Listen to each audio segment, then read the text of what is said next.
Again, Mike Newmeyer Consulting, Game Plan for Retirement. And, you're used to seeing me. I've had people say, well, we haven't heard from you in a while. And of course, that's true. We've had vacations and we've had people sick and all that sort of thing. But I'm here. And I wanted to cover some things today that I don't usually talk about. But I will give you my commercial first, okay? Which is the 30% bonus that we still have available on lifetime income. Think of it as a personal pension. Lifetime income, 30% bonus, terrific product. A lot of people have taken advantage of it. Still here for a while. Call me, 410-902-0464. And the contact information, of course, is included in the podcast, so you'll see it again. But love to talk to you. Can discuss things on the telephone, complimentary meeting, help you plan for your retirement, so forth and so on. So just give me a call. Now, I'm only going to mention money a couple of times. I'm going to go into some other things. I want to remind people, I made some notes here. I want to remind people that income and expenses are the two most important financial issues in retirement. So, income and expenses. Do you know how much money you're going to have in retirement? If you're close to retirement, have you checked out ss.gov, which is Social Security, and looked at your account, set up your own account, so you can figure out what kind of money you're going to receive? That's a good idea. If you get confused about it, you can go to the Social Security office, of course, and you can also go to the Social Security office for Medicare, which starts at 65, and you ought to get there a month before you're going to start Social Security and Medicare, because you can ask lots of questions. Medicare is not as simple as it used to be. There's always revisions every year.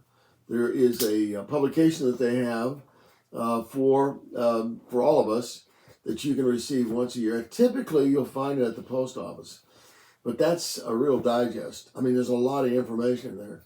What I tell people, if you have questions, get the handbook, highlight or underscore the things you want to ask questions about, take it with you to the Social Security office, and there you can get some answers.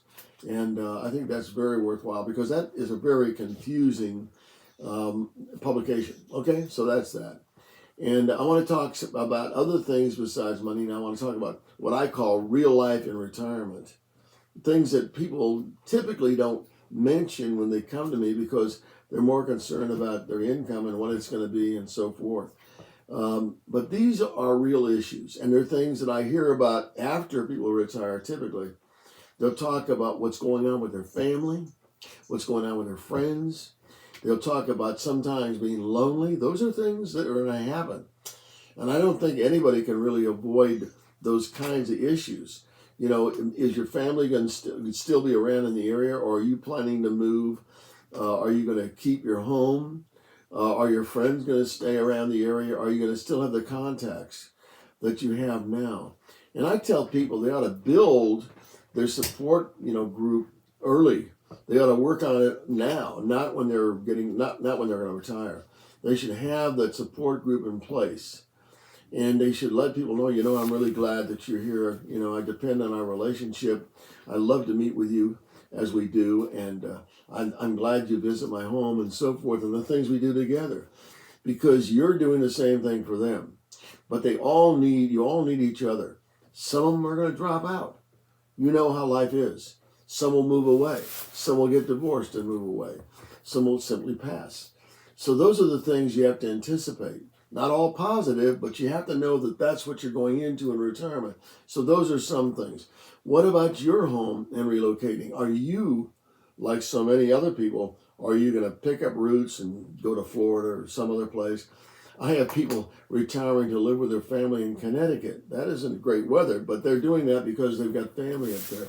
But the point is, what are you going to do? Have you discussed it with your spouse? Have you discussed it with your family? What kind of reaction did you get? What kind of reaction are you going to get? You won't really know until you do it. But people react to those kinds of things, and they need each other. So think about that. Are you going to relocate? Have you researched the place? So a lady says to me, I'm going to go to Florida. My husband passed, and I'm going to move to Florida. I got family down there. So I said, where are you going to go? Well, I want to be within, 50 miles of where my family is. Well, have you looked at it? Have you researched it? Well, I haven't really researched it. Have you been down there? Have you looked at possibilities? I got a couple that I work with that announced that they're moving to Houston. And, that's a whole big change from Baltimore area to Houston. And so they're planning to buy a house. Now get this, okay? These folks are looking to buy a house online. They're going to buy a house online, and they're selling they've got it listed, with a regular, real estate broker and so forth. But they're planning to buy a house online. And I said, well, have you been there to look at the area and so forth and so on? No, they hadn't. And I suggested to them, that would be a good move. And if, buying it online is highly questionable. I don't know how reliable that is. I don't know, but anyway, that's the modern approach. And they're going to take that chance, I guess, and do it. They feel like they don't have time to do anything else. They want to complete everything in 60 days. Rushing into life changes as serious as that, need attention and time, is what I told them. What are you going to do with your time after you retire? I don't know, 50%, maybe 40% of the people that I've helped retire have gone back to work, either part-time or full-time. Another group are doing all kinds of charity work or work with their church and so forth and so on. And they've planned it. I had a fellow a number of years ago who said he wanted to do work with his church. I said, are you doing work with your church now? He said, no, but I know what goes on. I said, let me make this suggestion. Dig in a little bit now. Put your toe in the water. Go do some work with your church and see how you like it. Those things sound ideal, but until you actually do them, you don't really know what they're all about. I had a lady move out of the country to work with her church, and it worked out. But it might not have worked out. So the whole thing is get a real feel for these things before you really commit to them. Because I've had people disappointed with their decisions to do certain things. Get a feel for it. What does your spouse think? Is this going to be a point of contention? What are they going to do with their time? That's another big deal. Talking about loneliness. What if your spouse is involved with all kinds of programs and associations and so forth and so on, and is not going to be around to spend that much time with you? Some folks will say, well, that's okay. I got lots of things I want to do. Well, what if those things don't work out that well? So be aware of the possibilities, because life in retirement is so much different than life before retirement. So those are just some ideas. Another one is the sadness that will occur if your spouse passes, or if close family members pass, or close friends pass. Are you going to be able to deal with the loneliness that inevitably occurs in those situations? I tell people, living in 55 plus kinds of communities is not all bad, because you can make a lot of friends that are, in your age group and get to the point where you're doing a lot of things with those people. Then in the event that you lose a spouse or something, you've got a close-in support system that you're doing social things with. Not a bad idea. You want to look at it. And there's a lot of those kinds of facilities around now. A lot of those kinds of programs because of aging Americans. They're there. And many of them are relatively affordable. So you got to contemplate those kinds of things. What about care of your parents or other family members? Are you going to have to step in and help your mother or your mother-in-law or your father or your father-in-law or your brother or your sister or whatever? You have special needs relatives that are going to consume part of your time. Is that situation going to change before your eyes? Are you able to consider the possibilities and the consequences? Because that also could very well become a reality. And so those are things you want to think about. What's your lifestyle going to be in general? What's your lifestyle like now? Are you used to going on vacations and traveling, abroad and so forth and so on? Are you going to be able to do those things in retirement? Not just the cost. What about the walking and all the physical involvement that it takes to do those sort of things? Actually, a lot of that travel is built now to accommodate folks as they age. There's wheelchairs on planes. There's You go on a tour and you'll see there's lots of folks, with walkers and so forth. I don't want to paint a dismal picture for you, but you got to think about some of these things. What's your physical condition? How close to medical facilities do you need to be? Those are very important things. If you have a condition, whether it's a heart condition or any other physical condition that requires a certain amount of continuous help and information and so forth, how much of those things are available to you wherever you are? I have people that want to, retire in Alaska, or they want to retire in the middle of nowhere. And the question is, what about the medical care? Are you able to get it? And, so those aren't things, or your spouse, your spouse's medical care.